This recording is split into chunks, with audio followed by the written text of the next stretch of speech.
سلام ذكرت አቤት ወንድሜ እንዴት ዋልክ? ሰላም ነው? እንዴት ነህ? ሰላም ነው እግዚአብሔር ይመስገን። እንዴት ናችሁ?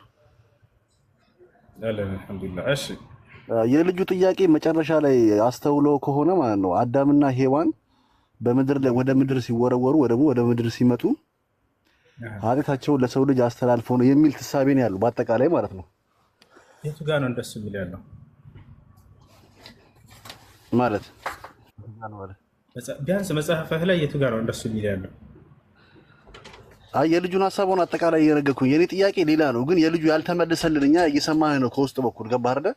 ትራባላችሁ፣ ትጠማላችሁ። ያ የሆነበት ምክንያት እግዚአብሔር አምላክ ፍርዱ ከአዳም ስለተዋረደ የሰው ልጅ በምድር ላይ ለፍቶ ጥሮ እንዲበላ ሴትም ደግሞ በምጧ ጊዜ በምትወልድበት ጊዜ ምጧ ምናምን የሚለው ነገሮችን ተግባራዊ እየሆነ ነው አሁን ሰዓት ያለው ማለት ነው በሰው ልጆች ላይ። ያ የሆነው የአዳምና የሔዋን የተዋረደ ስለሆነ ያ ነገር እንዴት እናንተ ካላመናችሁ ያ ነገር እናንተ ላይ እኛ ላይ የሆነ ነው ስለምናምን ማለት ነው እናንተ ላይ ያ ነገር ለምን ሆነ የሚል ነው የአንደኛው ጥያቄ። እሱን መልስልን፣ ጥርት አድርገን መልስልን፣ እየሰማን ነው። እሺ አብሽር። በመጀመሪያ ከመሰረቱ አዳምና ሔዋን የተፈጠሩት ለምድር እንደሆነ ታውቃለህ አታውቅም? ምድር ላይ ለመኖር ነው የተፈጠሩት። ይሄን ታውቃለህ? መጀመሪያማ በገነት እንዲኖሩ ነው የተፈጠሩት። ለምድር እንዲኖሩ ነው ቀድሞ የፈጠራቸው። ማስረጃ ልስጥህ ከመጽሐፍህ ከራስህ እንዴ። አዳምና ሔዋን የተፈጠሩት መጀመሪያ አዳም የተፈጠረው ገነት እንዲኖር ነው። ገነት እንደሚኖር ነው እኛ የምናውቀው። መጽሐፋችን የሚለን ይሄ ነው። ለምድር እንዲኖሩ ነው የተፈጠሩት። ማስረጃ ከመጽሐፍህ ልስጥህ ስጠኝ። አዎ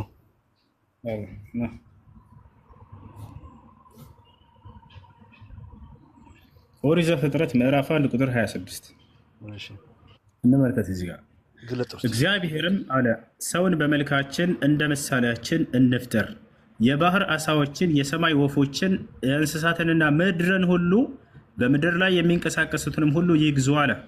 ለምድር የፈጠራቸው ለምድር ያው አየህ አይደለ? ፈጥሯቸው ለምድር እንደሆነ ተናገረ። ቀጥሎ ምን አለ? እግዚአብሔርን ሰውን በመልኩ ፈጠረ፣ በእግዚአብሔር መልክ ፈጠረው፣ ወንድና ሴት አድርጎ ፈጠራቸው አለ።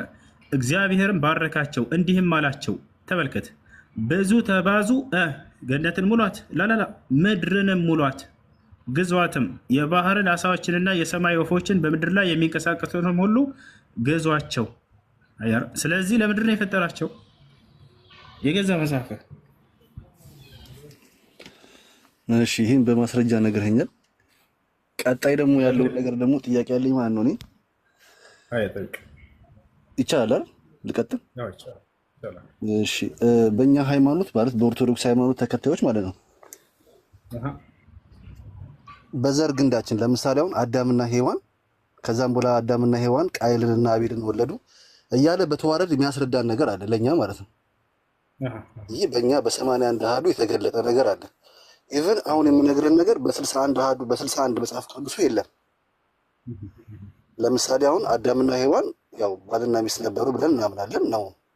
ከዛም በኋላ አቤልና ቃየል ተወለዱ እያለ በተዋረዱ የእናንተ ቁርአን ምን ይላል? ለምሳሌ አሁን እንዴት ነው ተዋረዱ?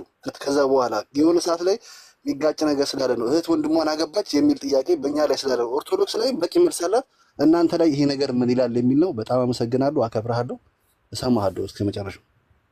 መልካም እንግዲህ አምላክ አላህ ስብሐነሁ ወተዓላ አዳምን ፈጠረ፣ ከእርሱም ከግራ ጎኑ ሔዋንን ፈጠረለት። ነቢ ሰለላሁ ዐለይሂ ወሰለም ሲናገሩ ምን አሉ? ኸለቀ ላሁ ሐዋ ሚን አደም ምን ሸቅህ ልአይሰር።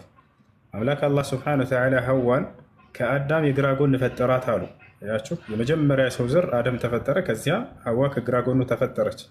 ከዚያም ከእነርሱ ልጆች ቅድም እንዳልካቸው ሀቢልና ቃቢል የሚባሉ ተወለዱ። ከዚያ በኋላ ከእነርሱ ዘር እንደገና ሰው እየተባዛ መጣ። እነ ኑሕ ተወለዱ።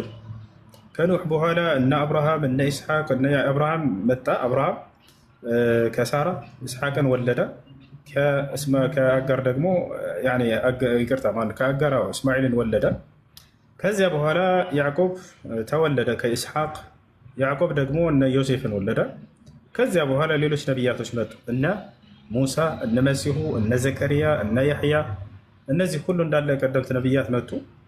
ከመሲሁ በኋላ እንደገና በስተመጨረሻ ዘመን ላይ ነቢዩ ሙሐመድ ሰለላሁ ዐለይሂ ወሰለምን ከኢስማኤል ዘር አስነሳቸው። አያ أملاك الله سبحانه وتعالى إن الله اصطفى آدم ونوحا وآل إبراهيم وآل عمران على العالمين إلى يا أملاك الله مجمر الدامن مرت كنيا لا الدامن أسكنيه ከዚያ በኋላ ኖህን መረጥኩኝ አለ እነ አብርሃምንም መረጥኳቸው ይላል የአብርሃምንም ቤተሰቦች ይላል አምላክ አላህ Subhanahu Wa Ta'ala ለአብርሃም ቃል ገባለት ምን አለው ወጀዐልና ፊ ذريته النبوة والكتاب የነብይነትንና መለኮታዊ መጽሐፍትን ማዕረግ በአንተ ዘር አደርጋለሁኝ አለው ከዚያ በኋላ ማንን መረጠ ኢስማኤልንም ኢስሐቅን መረጣቸው ገብታችኋል አይደል ወባረክና عليه وعلى إسحاق ይላል አብርሃምንም ባረኩት ኢስሐቅንም ባረኩት እያለ ይናገራል ገብታችኋል وبشرناه بإسحاق نبيا من الصالحين إسحاق